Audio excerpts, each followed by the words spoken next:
Thank you. I'm going to pass out these handouts for starters. And so I thought that Wendell Berry would be an appropriate person to talk about with a sense of place because he talks so much about agriculture. He actually has visited Holmes County quite a number of times. He's a friend of the Amish man who wrote this book, David Klein, The Round of a Country Year. And he writes the preface to this book by David Klein. It's actually very fascinating. I'll be touching on just a tiny, tiny bit from that.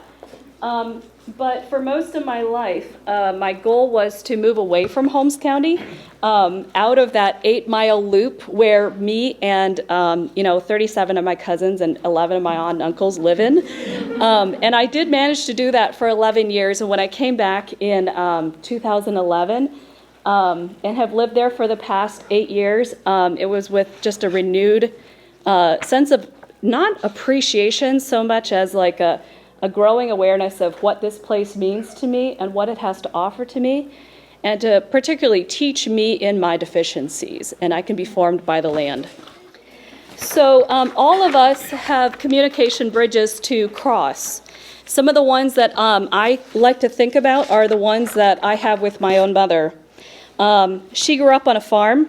This summer, when I was away, she called to tell me that it was blackberry winter, which is when the blackberries bloom. It's an early blackberry winter, she said, because full moon occurred scarcely hours after spring came. So she's like remembering what happened a month ago, exactly like when full moon came in relation to spring.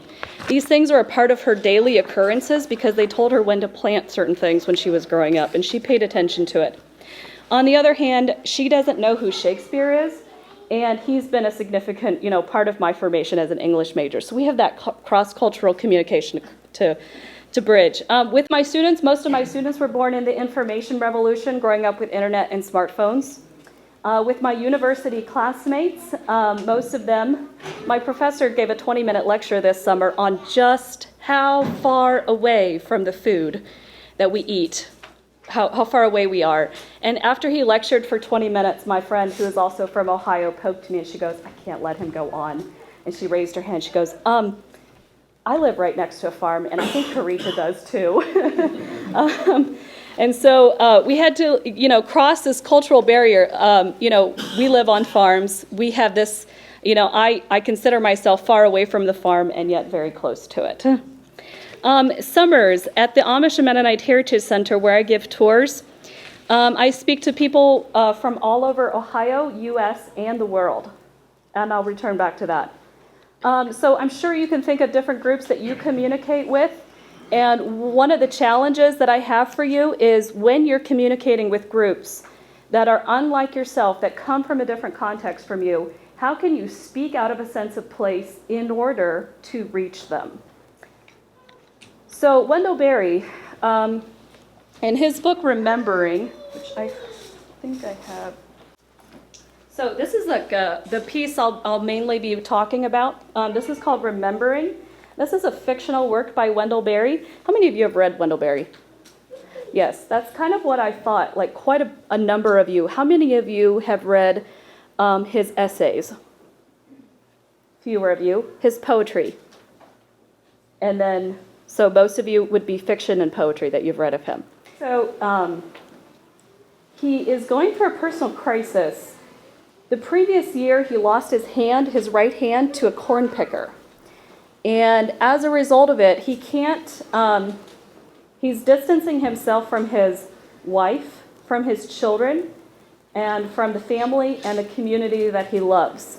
He is also, as you might discover here, distancing himself from from his real identity. So he needs to find a sense of place. And he might find it through remembering, of course. Sorry, that gives it away. But I think that this particular phrase this particular passage is interesting. I'm going to take quite a bit of time, so settle in and just listen. "This room," he said, "it's an image of the minds of the professional careerists of agriculture. A room without windows, filled with artificial lights and artificial air, where everything reducible has been reduced but to numbers and the rest ignored. Nothing you are talking about and influencing by your talk is present here or can be seen from here." He knew that he was showing his anger and perhaps the fear under the anger, and perhaps the grief and confusion under the fear. He looked down to steady himself, feeling some blunder as yet obscure to him in everything he had said. He looked up at the audience again. I don't believe it is well understood how influence flows from enclosures like this to the fields and farms and farmers themselves.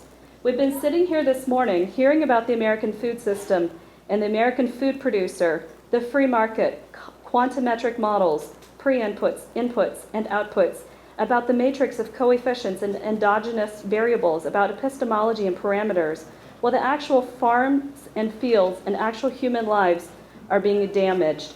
The damage has been going on a long time. The 15 million people who have left the farm since 1950 left because of damage. There was pain in that departure, not shown in any of the figures we have seen, not felt in this room. And the pain and the damage began a long time before 1950. I want to tell you a story. He told them how, after the death of Dory Catlett, his father's mother, he had sorted through all the belongings that she had kept stored in the closets and dresser drawers of the old house where she had lived as a wife and widow for more than 60 years. He went through the old clothes, the quilt pieces, the boxes of buttons, the little coils and balls of saved string, and old papers. He found letters, canceled checks, canceled notes, and mortgages, bills, and receipts, all tied neatly into bundles with strips of rag.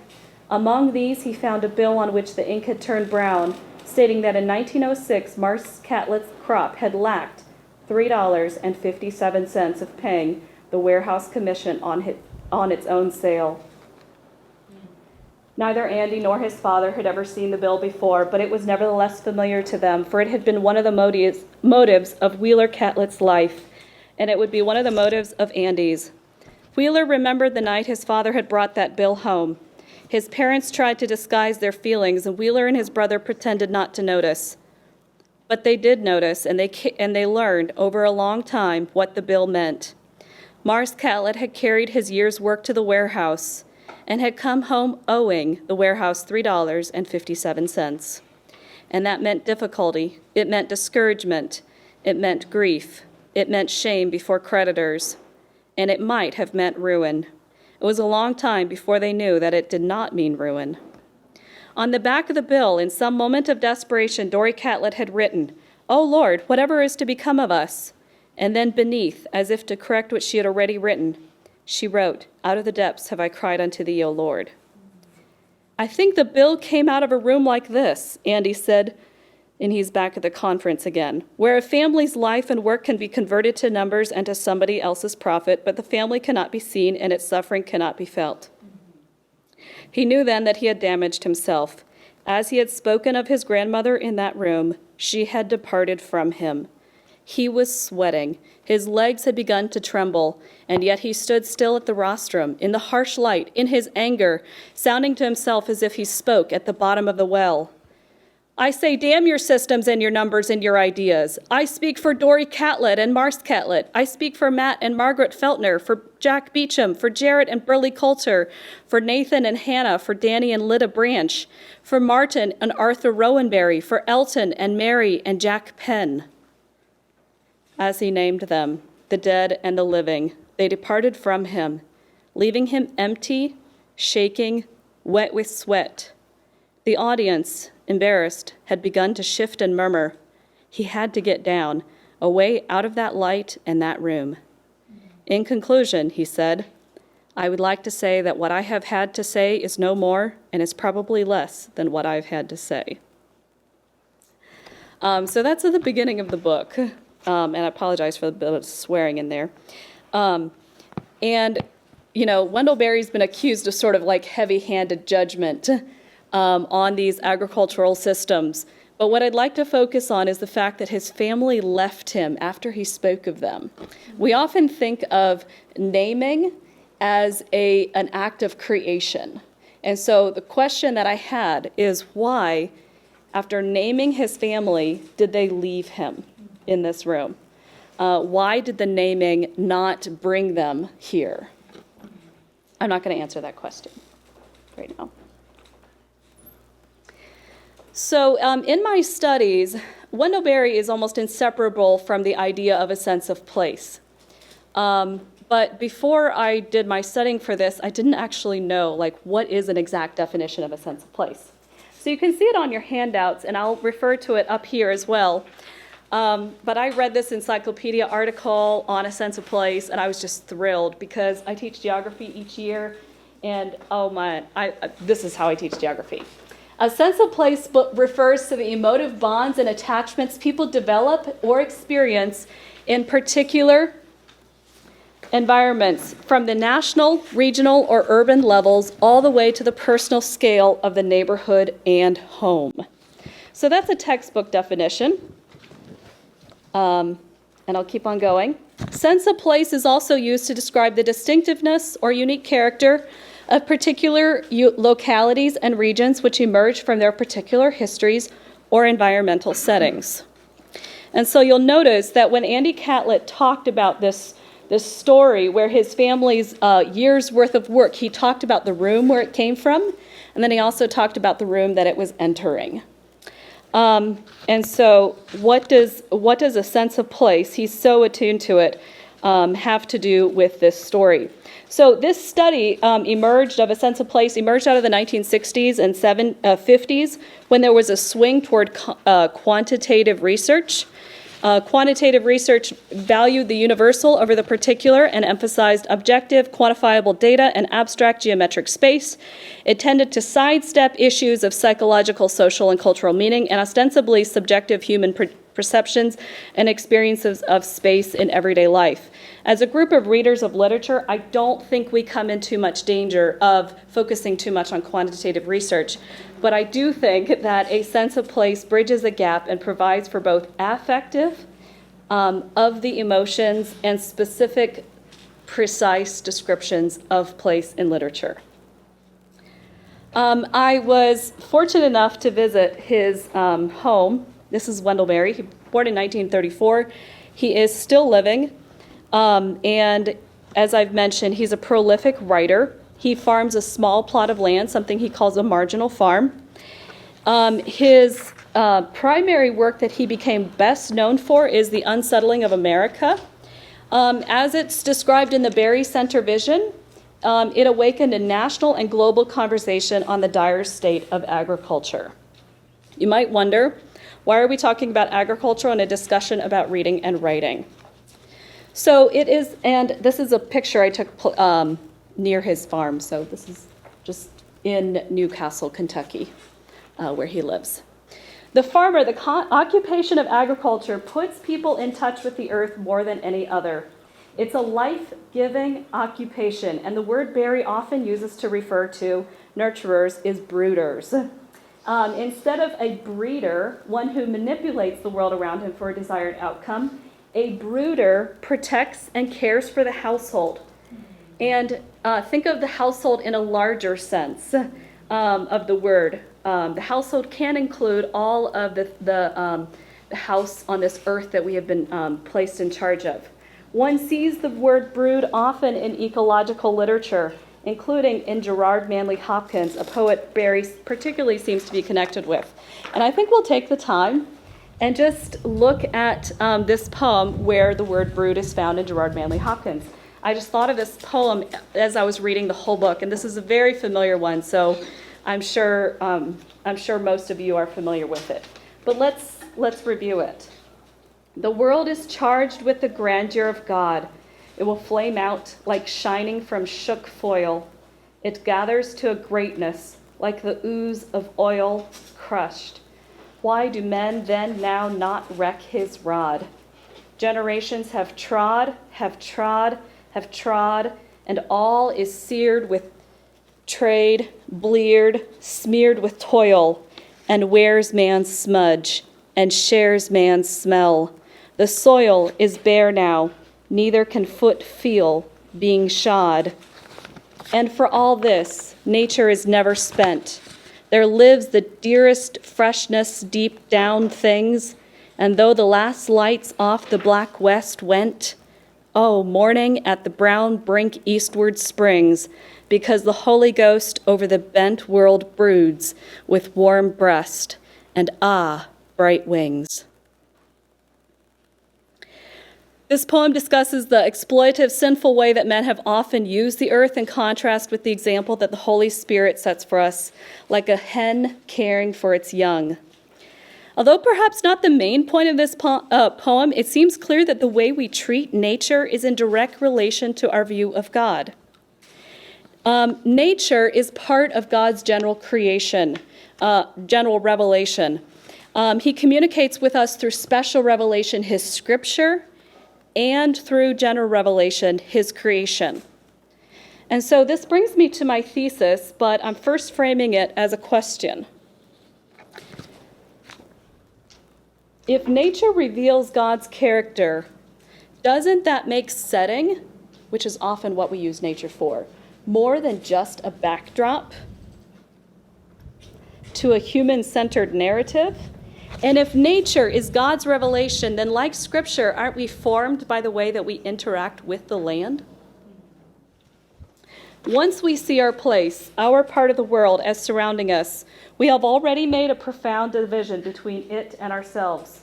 We have given up the understanding, dropped it out of our language, and so out of our thought that we and our country create one another, depend on one another, are literally part of one another, that our land passes in and out of our bodies just as our bodies pass in and out of our land, that we and our land are part of one another, so all who are living as neighbors here, human and plant and animal, are part of one another, and so cannot possibly flourish alone, that therefore our culture must be in response to our place. Our culture and our place are images of each other and inseparable from each other, and so neither can be better than the other. When I came here and I saw this group of people, I thought, perhaps I'll be preaching to the choir here. I bet all of you live closer to the earth than I do. I go away for 6 weeks every summer. I've never really loved gardening, much less farming, and so on. So you guys might be more aware of this, but I want to bring a renewed appreciation to this,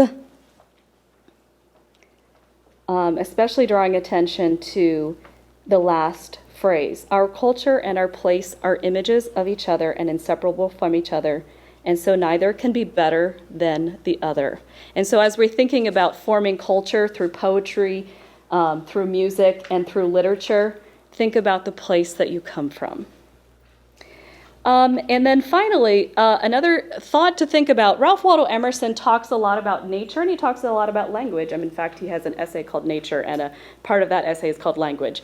So it's pretty obvious here. And we're going to pause a little bit, but he says these like kind of truth bombs phrases that you kind of have to unpack and pause, except he just throws them at you like one after the other. But we have the luxury of pausing here. So he says, nature is the vehicle of thought. So, what does that mean? And so he unpacks this in 3 premises. Words are signs of natural facts. Let's keep on going before we unpack. Particular natural facts are symbols of particular spiritual facts. And 3, nature is the symbol of the Spirit. Okay. So, for example, here we can see it the meaning becomes so clear when you look at examples. Right means straight. It's a word that is a sign of a natural fact. Wrong means twisted. Spirit primarily means wind. Transgression, the crossing of a line. Supercilious, the raising of the eyebrow. We say the heart, the head, to denote thought. The heart to denote emotions, the head to denote thought. All of those are words focused in nature. Particular natural facts are symbols of particular spiritual facts. For instance, like a river glorious is God's perfect peace. And nature is a symbol of the Spirit. Think of all the idioms that our language is so rich with, that we live with from day to day. All of them are rooted in concrete natural things, such as a rolling stone grows no moss. For instance, when someone loses sight of the bigger picture, they can't see the forest for the trees. The list could go on and on. But what becomes really tragic, Emerson says, is when we are no longer able to connect thoughts and feelings with its proper symbol, which will be rooted in nature, the elements which make up the world around us. He actually says it all depends on the simplicity of his character. That is, upon his love of truth, and this is a universal his, upon his love of truth and his desire to communicate it without loss. When simplicity of character and the sovereignty of ideas is broken up by the prevalence of secondary ideas, the desire of riches, of pleasure, of power, and of praise, and duplicity and falsehood take place of simplicity and truth, the power over nature as an interpreter of the will is in a degree lost. New imagery ceases to be created, and old words are perverted to stand in for things which are not. A paper currency is employed when there is no bullion in the vaults. In due time, the fraud is manifest, and words lose all power to stimulate the understanding or the affections. Hundreds of writers may be found in every long civilized nation who for a short time believe and make others believe that they see and utter truths, who do not of themselves clothe one thought in its natural garment, but who feed unconsciously on the language created by the primary writers of the country, those, namely, who hold primarily on nature. And so when I read this, I had so many associations that came to my mind. Take a look back at the phrase, new imagery ceases to be created, and old words are perverted to stand in for things which are not. Consider the fact that lame at one point meant a crippled person. It has been perverted today to mean something that is bad or unable to move forward. Moving on to the second, this is basically what poetry is, number 2, I think, is particular natural facts or symbols of spiritual facts. So what are some of the ones that you came up with? Let's just hear a smattering. Okay, let's move on. So we've established a few things, and let's go back to recap. If you were my students, I'd ask you to read this together, but I guess I'll read this. But consider reading this attentively. A sense of place refers to the emotive bonds and attachments people develop or experience in particular environments, from the national, regional, or urban levels all the way to the personal scale of the neighborhood or home. Sense of place is often used to describe the distinctiveness and unique character of particular localities and regions which emerge from their particular histories and environments. So my revised thesis, which should be simply my thesis stated positively, is this. Nature reveals God's character, making setting more than a backdrop. We are formed by the way we interact with the land. When we form a sense of place, we communicate with more integrity, clarity, and wholeness. Because of specialization in occupations, standardization of landscapes, and fragmentation of community because of social media, we need to renew attention to place. I would say that this is the main thesis of Wendell Berry's book, The Unsettling of America. He wrote that in 1977. And he talks about the specialization of occupations and how it's broken communities apart.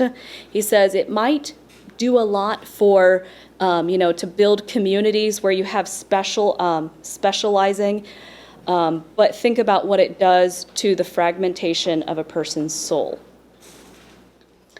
I also see there's standardization in landscapes. I had the privilege of driving through north central Georgia a week or two ago, and I just love driving places because I like seeing them. And when my GPS took me on the fastest route, but offered 2 alternative options, I always picked the slowest one because I thought that would be the most scenic and the most interesting. And Georgia is very fascinating, and it's also incredibly poor. I'd heard the South is poor, but I drove through town after town after town where there's boarded up storefronts, and all these mom and pop shops were closed down. I was hungry. I was waiting for lunch, and I drove for 3 hours before I found a place to eat that wasn't Dairy Queen or Burger King. And so it seemed like all the landscape had was Dollar Generals and Baptist churches. There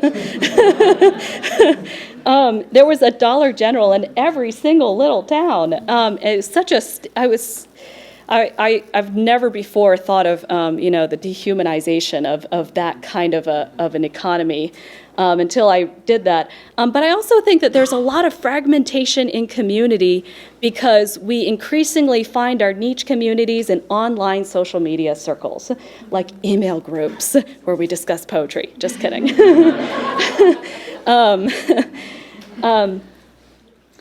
Secondly, to recap Ralph Waldo Emerson's speech, all language is rooted in nature. The less we do this, the less simple and honest our speech will become. It will gain capacities for deceit, manipulation, and confusion. A heightened awareness and affinity with the world around us will lead to more integrity of speech and writing. Finally, just like Scripture's capacity to renew our minds, so the land around us, if we pay attention to it, will renew our bodies, communities, and communication.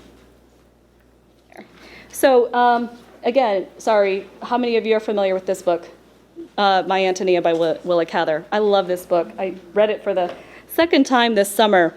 Willa Cather wrote about Nebraska. Sometimes this book is dismissed as overly sentimental and nostalgic, rooted in the pastoral. It features people wrestling with the harsh Nebraska landscape, some thriving and some dying. Narrated by a character, Jim Burden, he leaves the prairie for a financially successful life in New York. This is what Willa Cather herself did.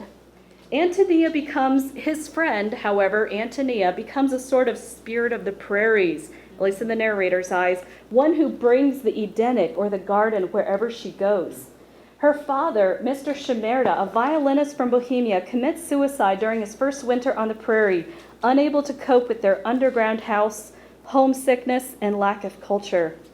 Readers mourn this sensitive, sympathetic character's death and cringe when they cut the body loose from the ground where his blood had frozen him fast to the ground.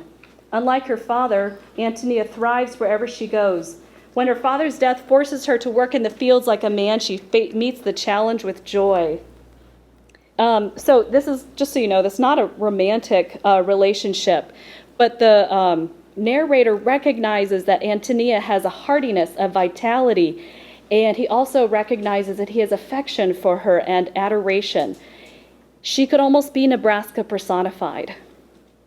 As I've said, many have accused this book of being nostalgic, but I think it's nostalgic with good reason. There's a road not taken motif found in this book too. And increasingly, the pastoral agricultural life is the one not taken for many Americans. Yet that occupation has been the most significant in American history, in every history of every country, creating independent, and I'm kind of paraphrasing Jefferson, independent, responsible, nurturing men and women such as Antonia. So why shouldn't it be mourned as a passing time? Like the narrator of the book, Cather left Nebraska for a life in New York, perhaps because of the loneliness of the farm boy at evening when the chores seem everlastingly the same and the world so far away. But perhaps the key to her book, the one that connects the New York narrator with his friend Antonia and the landscape around them, is this paragraph. And this is where I'd like to pause and spend a bit of time.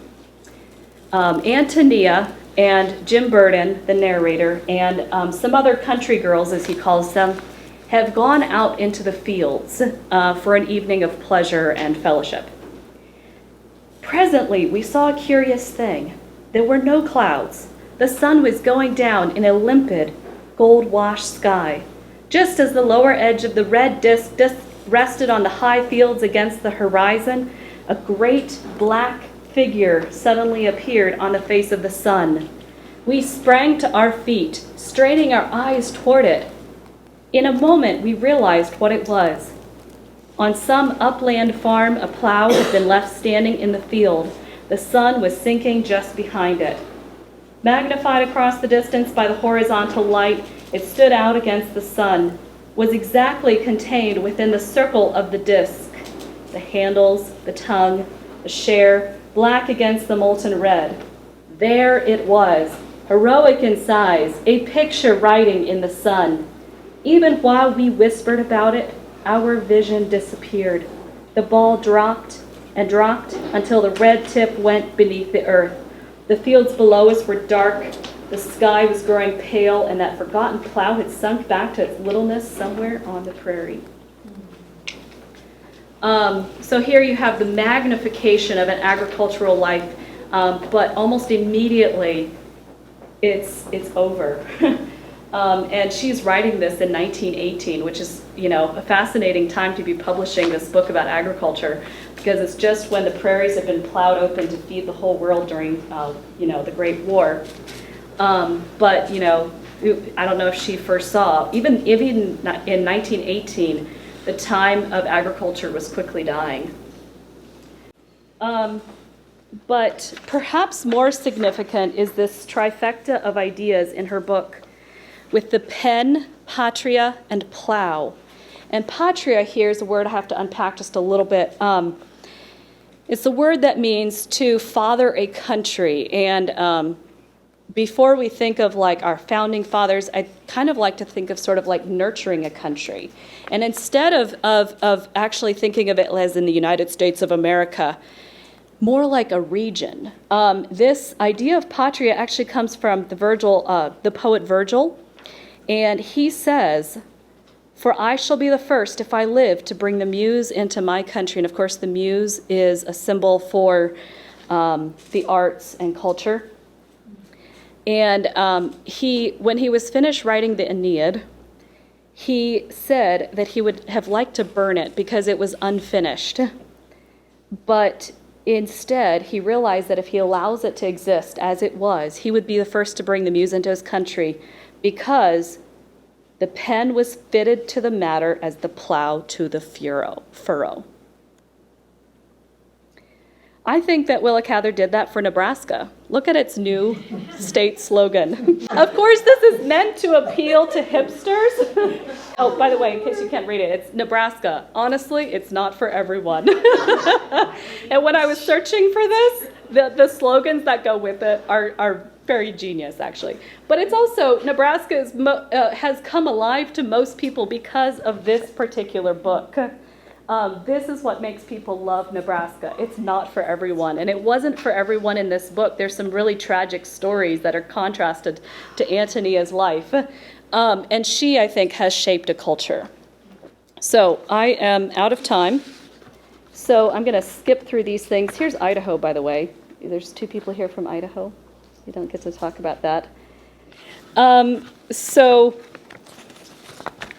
This book, Remembering, does not entirely take place on the farm as this cover of the book makes it seem. Actually, most of it takes place in San Francisco. And the passage that I'll be reading is in the airport, the transitional spot between San Francisco and Kentucky. He passes through the gate of universal suspicion and is reduced to 100 million of his nation, admitted according to the apparent harmlessness of his personal effects. Or it is an even smaller fraction that he is reduced to, for all the world is here, coming and going, parting and greeting, laden with bags and briefcases, milling around piles of baggage, hurrying through perfect anonymity of their purposes. And none may be trusted, not one. Where one may be dangerous and none is known, all must be mistrusted. All must submit to the minimization and the diaspora of total strangeness and universal suspicion. All in the crowd are masked, each withdrawn from all the others and from all whereabouts. The light of their eyes, the regard of their consciousness and thought, their body heat, all turned inward. And the faces of the women are the most clouded of all, closed of all, for fear, lost to men by fear of men in the land of universal suspicion. The good, level look of their eyes lost. The more he sees of them in this place, the less he can imagine them. Who are they? What are their names? Where are they going? Who loves them? Whom do they love? They appear and pass singly, each in the world alone, the solitary end of the meetings of all the couples that have made her, each the final and single point of her pedigree. And where is the dance that would gather them up again in the immortal ring, the many in one? This is a lament, a realization of the annihilation of place that occurs in the age of technology. When airplanes and phones bring us closer to one another, but at a cost. The cost is the essentializing of bringing them together into one point of pedigree, he says. Unnatural severing of people from their context, if you will. Just as his arm is severed, people are severed from their contexts. Just like hallways in a house aren't considered a room or a place, our increasingly transitional world is filled with non-places, like airports, hotels, and even malls. So the call to action that I would have is to think about the example that the Amish have set forth. Wendell Berry calls them the only white community left in America. I don't know if I completely agree with that. I don't know exactly what he meant by that, but I think that's a really interesting characterization. But one of the things he brings out is that the Amish people, according to Wendell Berry, are the only people who have limited themselves to a particular place so that they're able to communicate and know and understand the people around them and live well and responsibly in the land around them. So the reason I talk about a sense of place is because when we understand our place, when we understand it fully from its geology to its biology to the people that live in it, when we bring together the subjective and the objective aspects of the place around us, we can live more fully. We are not severed from our context, but are able to communicate with more truthfulness and honesty and integrity. That's all I have.